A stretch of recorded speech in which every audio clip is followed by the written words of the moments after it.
Résister, nous qu'à résister, mamaïla. Résister, nous qu'à résister au soya. Résister, nous qu'à résister, mamaïla. Crier les anciens, nous qu'à dire merci au soya. Des spécificités, c'est qu'en fait, le chlordécone, ça s'appelle un POP, c'est-à-dire un perturbateur organochloré, merci, persistant. Ah, je te prends comme assistante. Hein. C'est-à-dire qu'en fait, il a une rémanence très prolongée, il reste des années dans les organismes, dans le sol, là où il est, où il contamine en fait. D'accord ? C'est un perturbateur endocrinien. Ça, on ne vous le dit pas assez. Qu'est-ce que ça veut dire ? Ça veut dire qu'il fonctionne comme un interrupteur et pas comme un variateur de lumière. Soit vous en avez, soit vous n'en avez pas. Mais si vous en avez, quelle que soit la dose, alors je ne parle pas des doses qu'on a eues à Hopewell lorsqu'il y a eu cet incident qui a fait que les gens avaient des troubles neurologiques et autres. Je parle de notre intoxication qui n'est pas connue puisque nous sommes, nous, intoxiqués de façon chronique, à petite dose. Mais quelle que soit la dose, il agit. Que vous en ayez 0,4 ou que vous en ayez 0,7, il agit. C'est bon ? C'est comme l'homéopathie, quoi. Ah non, vous parlez à un homéopathe. Ne me faites pas des choses comme ça. Non, vous perdez votre contrat d'embauche. C'est clair. Quand vous dites que ça agit, peu importe, ça agit quand il y a beaucoup ou moins. Il agit négativement. Voilà. On va pas dire que c'est comme l'homéopathe. Pardonnez-moi. Je rentre pas là. Donc, et donc il va agir à des âges très... Il va avoir plus de dégâts, il va faire plus de dégâts dans le corps à certains âges de la vie. Ben, chez les personnes vulnérables, c'est-à-dire les femmes enceintes, les enfants, les personnes âgées, on va voir aussi pourquoi. Enfin voilà. Ok ? Vous avez vu, j'ai travaillé pour vous, hein ?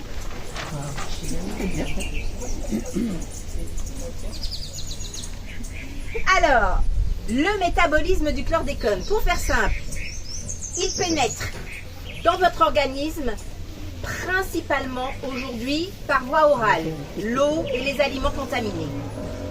Mais à l'époque, quand on l'épandait, parce que je vous rappelle, quand je dis l'épandage, c'est pas aérien, hein, le chlordécone n'a jamais été épandu de façon aérienne, hein, il a toujours été épandu à la main. Il est volatile, donc il y avait aussi à l'époque une pénétration cutanée et du coup aussi pulmonaire. Aujourd'hui, c'est la voie orale qui reste la voie de contamination la plus importante. Ensuite, il va être absorbé, il passe, alors je vous avais fait un petit tableau là, donc on l'avale, il va passer dans l'intestin, ici, grêle, d'accord, mais on va voir ça en détail, et 10% de ce chlordécone va se retrouver dans vos selles. Mais que font les 90% restants? Ils passent dans le sang. Ensuite, du sang, il va principalement diffuser vers le foie, mais il va être aussi stocké dans les graisses, le cerveau, le placenta. Pourquoi je dis le cerveau? Parce que les bébés dans le ventre des mamans, les mamans qui sont chlordéconées, eh bien voilà, hein, on a vu que ça aboutit à quoi? À des troubles cognitifs chez l'enfant. Hein. Dans les cohortes Timoun, on voit ça, que les enfants qui sont issus d'une maman qui n'était pas déchlordéconée, je vais dire ça comme ça, avant la grossesse, eh bien ils ont des troubles du développement cérébral. Okay. Donc le placenta, bien sûr, et la glande mammaire aussi. En fait, il va être stocké dans les graisses. Et ensuite, il va être excrété par la bile de l'intestin. Il va être réabsorbé, c'est ce qu'on appelle le cycle entéro-hépatique. Et ça, c'est pas très clair, alors je voulais détailler un petit peu plus loin. Pourquoi est-ce que tout le chlordécone ne fait pas comme ça? Pourquoi les 90% ne sont pas éliminés? Si vous avalez un noyau d'un fruit, une cerise par exemple, enfin, vous allez le retrouver dans les selles à 100%. Le chlordécone, non. Hein, une partie est éliminée et la plus grande partie reste dans le corps. Et donc ça va aboutir, ce cycle entéro-hépatique, à une accumulation progressive du chlordécone dans votre sang. Et c'est pour ça que nous insistons pour que l'ARS et l'ANSM, surtout l'ANSM, arrête de dire qu'on peut avoir des quantités minimales résiduelles dans les aliments. Puisque vous allez voir tout à l'heure sur l'élimination du chlordécone, si vous ne faites pas une zéro intoxication, zéro chlordécone dans l'alimentation, à chaque fois, vous en reprenez et à chaque fois, ça continue. On s'en sort jamais. L'élimination n'a de sens. Vous allez voir, hein, on se détoxique. Bon, vous allez voir par la suite. Mais que si on arrête l'intoxication. Si vous en reprenez un petit peu, parce que vous allez au supermarché prendre vos aliments, et ils contiennent des LMR, des limites maximales résiduelles, eh bien, vous vous réintoxiquez. Donc on sera intoxiqué en permanence. Non, il va falloir que vous choisissiez les produits que vous mangez, madame. C'est bien pour ça que vous êtes là aujourd'hui. Comment ça va? Ah bah attendez, on va vous expliquer tout ça. Bon, moi j'essaie de faire un style pour que le vent ne me gêne pas, mais bon, il me gêne. Attendez, hop, on va essayer de ne pas tout casser quand même. Alors, voilà ce qui se passe. Ça, c'est ce que je viens de vous dire, mais de façon synthétique, s'il y a des gens qui sont plus à l'aise avec les schémas. Donc, voici la molécule, C10CL10O, vous l'ingérez. Là, du grêle, il passe dans le sang. Une partie va aller vers la glande mammaire et va être ensuite éliminée dans le lait. Ce qui pose une question aujourd'hui, faut-il allaiter les bébés? Je vais spolier la réponse, oui. Il faut allaiter les bébés, même si il y a du chlordécone dans le lait des mères. Il faut travailler en amont de la grossesse. Si vous avez des filles, des femmes qui savent qu'elles veulent un bébé, eh bien en amont, bien en amont, il va falloir qu'elles fassent une chlordéconomie et ça, il va falloir qu'on fasse changer les mentalités parce que beaucoup de médecins disent ben, on peut rien faire, alors il y a rien. Non, on peut prévenir et on peut mettre en place des choses pour qu'une grossesse se déroule avec zéro chlordécone dans le corps. Mais ça se prépare. C'est pas, voilà, je suis enceinte et puis j'ai 0,4 de chlordécone, ça c'est sûr. D'accord? Donc, élimination dans le lait, mais même l'HAS avec laquelle nous avons travaillé sur une fiche reco qui va bientôt paraître sur le chlordécone, on conseille quand même l'allaitement. C'est important parce que à travers le sein, à travers l'allaitement, il y a des choses qui passent, qui ne passent pas autrement et c'est quand même très important pour le bébé. Une partie va être éliminée donc dans les urines, une partie va être stockée dans les graisses et ça va comme ça, voilà, être une réserve, un pool de réserve. Une partie passe dans le foie et vous allez voir tout à l'heure en détail, le cycle entérohépatique va être réabsorbé par le grêle. Donc on s'en sort jamais quoi. Ok? Et puis on a vu tout à l'heure 10% passe directement dans les selles. Ça va, c'est pour schématiser un petit peu le truc. C'est clair? Ok. Alors, voilà le cycle entérohépatique. Attendez, j'essaie de ne pas abîmer mes trucs parce que sinon, je ne vais pas faire la fin de la journée. Hein. C'est pas très grand. Hop. Oui. Voilà. Merci beaucoup. C'est bon? Ok. Merci. Donc voilà. J'absorbe du chlordécone.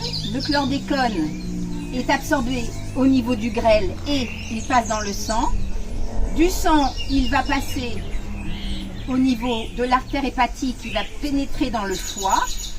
Dans le foie, il va être métabolisé.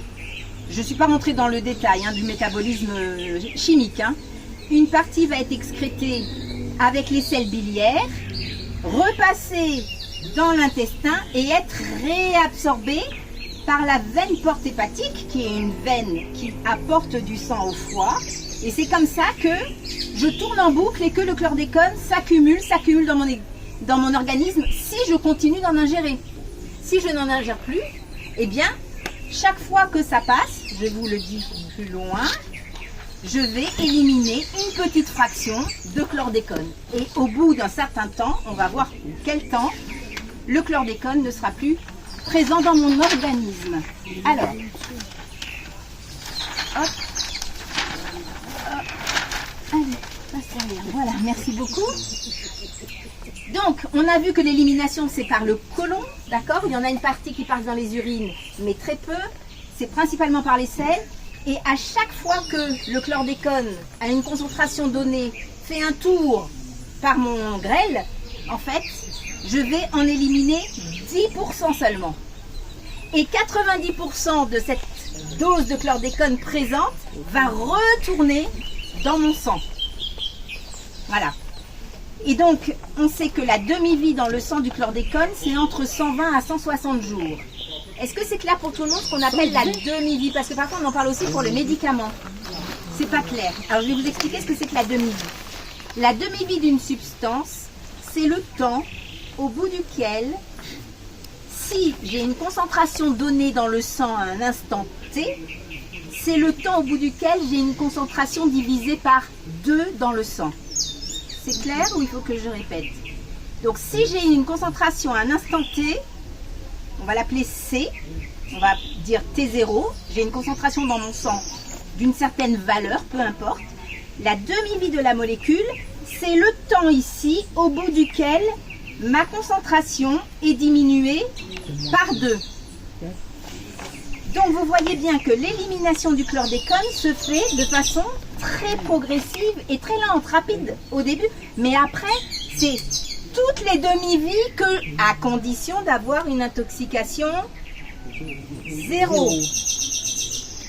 C'est toutes les demi-vies que je vais diminuer de 2 la concentration résiduelle. C'est bon pour tout le monde?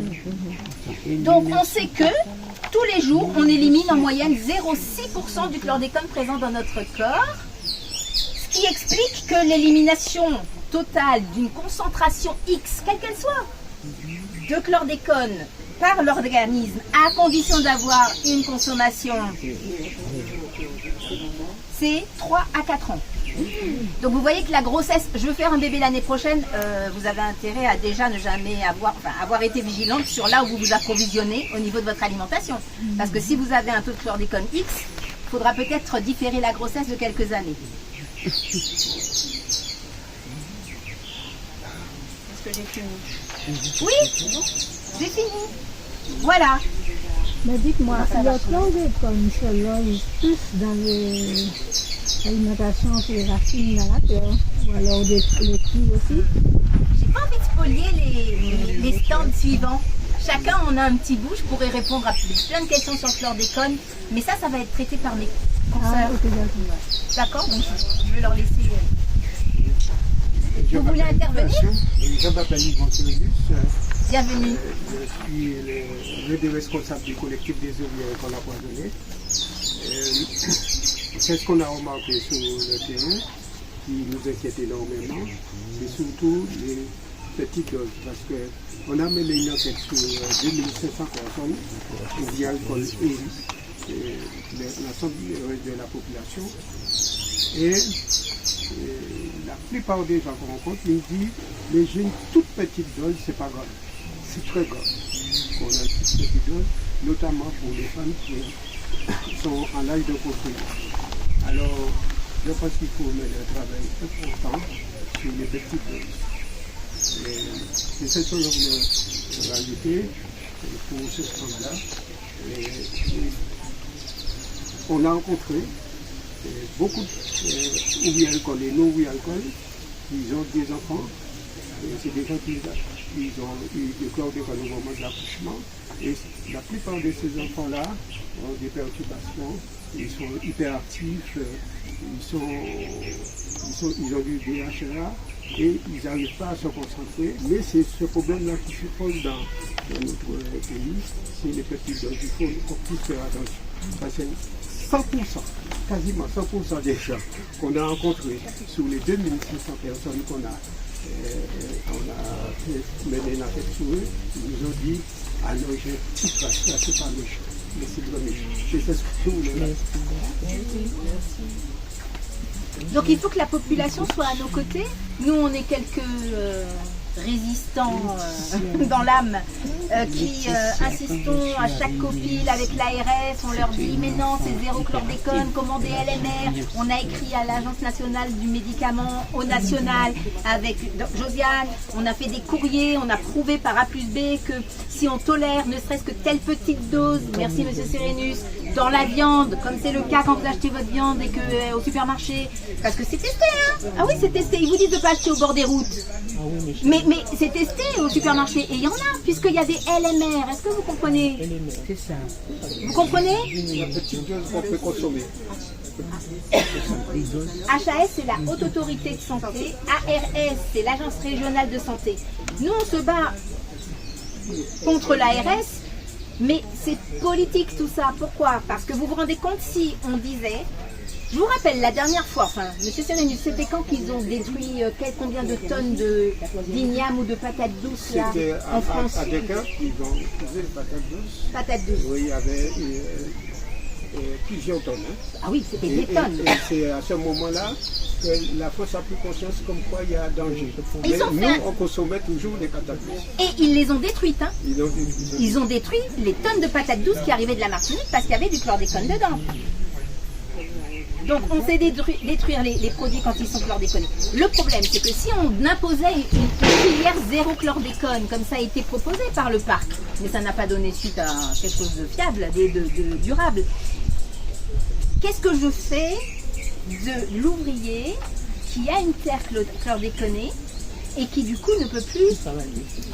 il peut travailler, mais il peut plus vendre. Il peut plus empoisonner les gens. Il peut plus... Mais qu'est-ce que je fais? Il faudrait lui donner en dédommagement, puisqu'il est victime. Enfin, nous le sommes tous, hein. Des terres en friche. Sur ces terres-là, par exemple, cultiver des bois semi-précieux, des fleurs, des choses qui ne se mangent pas, ok? Il y a des choses à faire. Ou bien faire à ce moment-là une culture hors sol possible, enfin je sais pas. Mais c'est politique, il faut de l'argent, il faut dédommager les gens. Si aujourd'hui on dit s'il y a du chlordécone, on ne sait pas comestible, c'est interdit à la vente, c'est fiasco, c'est l'effondrement. Mais comment les produits qui viennent d'ailleurs, bon, d'accord pour les produits d'ici, mais les produits qui viennent de Saint-Domingue... Alors, madame, vous êtes en avance sur les ateliers. Nous, ce qu'on veut, c'est pas que vous alliez acheter des produits qui viennent d'ailleurs. Ni au supermarché, ni ailleurs. Parce que le problème, on est d'accord, vous achetez des produits même qui viennent de je sais pas où, il n'y a peut-être pas de chlordécone dedans. Mais il n'y a pas que le chlordécone qui soit un perturbateur endocrinien. En France, toutes les associations similaires à l'ANSES, elles se battent contre des enfants qui naissent complètement avec des déficiences neurologiques, avec des malformations physiques liées à des pesticides, parce qu'ils ont leur lot aussi. Hein. Okay, donc, oui, il faut être critique, quoi. Ce qu'on vous donne à manger n'est pas bon pour votre santé, ça se saurait. J'en veux pour preuve que les firmes agroalimentaires qui vous vendent les produits transformés au supermarché, d'accord? Si vous regardez qui les dirige, quand vous remontez tout en haut de la filière, vous avez les mêmes que ceux qui vous vendent les traitements pour contrecarrer les maladies qu'ils vous ont proposées. Vous achetez du jambon sous cellophane, du jambon. Moi je mange pas de viande, je m'en fous, mais bon, vous mangez du jambon. Regardez, vous verrez glucose. Oui, il y a du sucre. Est-ce que vous sentez le glucose quand vous mangez une tranche de jambon? Non, pas du tout. Mais non. Donc, ils vous foutent du sucre, mais il y en a partout, hein, vous affolez pas. Même si on n'en rajoute pas, il y en a déjà. C'est pour ça qu'il ne faut pas en rajouter. Et en même temps, ils vous vendent des super Ozempic et autres médicaments pour le diabète. Ils sont gagnants sur toute la ligne. Mais c'est fait pour. C'est, je dirais, je sais pas comment dire, c'est structurel en fait, c'est fait pour. C'est comme ça. Donc, à un moment donné, c'est systémique. Il faut sortir du système. À un moment donné, il faut se battre. Et quand je vous dis, allez préparer demain, parce que demain, ça va être un problème, je vous le dis, enfin, vous le savez peut-être. Il faut commencer à revenir à nos petits jardins locaux. Il faut se mettre ensemble, il faut des jardins partagés, il faut faire fonctionner nos agriculteurs qui sont là, qui se donnent du mal et qui n'ont pas les subventions qu'ils devraient avoir avec des lois européennes qui ne nous correspondent pas. Ok ? Donc voilà, c'est vrai que c'est aussi une part de militantisme d'être là devant vous aujourd'hui, mais c'est important, il faut que les gens comprennent. Mais je pense que si vous êtes là, c'est que vous savez déjà, c'est ça qui est triste. C'est que vous êtes déjà acquis à la cause, quoi, vous savez. Voilà. Alors, merci beaucoup. Merci à vous. Voilà. Merci. Alors, Alex, si vous voulez, on va encore utiliser votre espace pour favoriser la prise des adresses, etc. Puisque nous restons 5 minutes chez vous. Parfait. C'est bon? C'est parfait. Je ne sais pas si donc, on verra plus après. Ok. Alors pour ceux qui peuvent noter, c'est bon. Si vous avez des questions, gardez les questions puisque Josiane Jospélage, Dr Jospélage va pouvoir vous répondre aussi. Hein. Donc n'hésitez pas, toutes les questions que vous avez, Alexis vous a dit que vous allez pouvoir les voter. Il faut les garder pour qu'en sortant de la journée, vous ayez les réponses. Hein. En tout cas, merci Alex. Et vous. Merci. Attends, finalement, je vais t'embaucher la bière. Merci. En tout cas, mais ça t'arrive Avec encore. On plaisir, profite. avec on plaisir. est- Et puis profitez de On est cette belle contact. journée, regardez. Oui. On a du soleil. Résistez, nous qu'à résister, mamaïla. Résistez, nous qu'à résister au soir. Résistez, nous qu'à résister, mamaïla. Criez les anciens, nous qu'à dire merci au soir.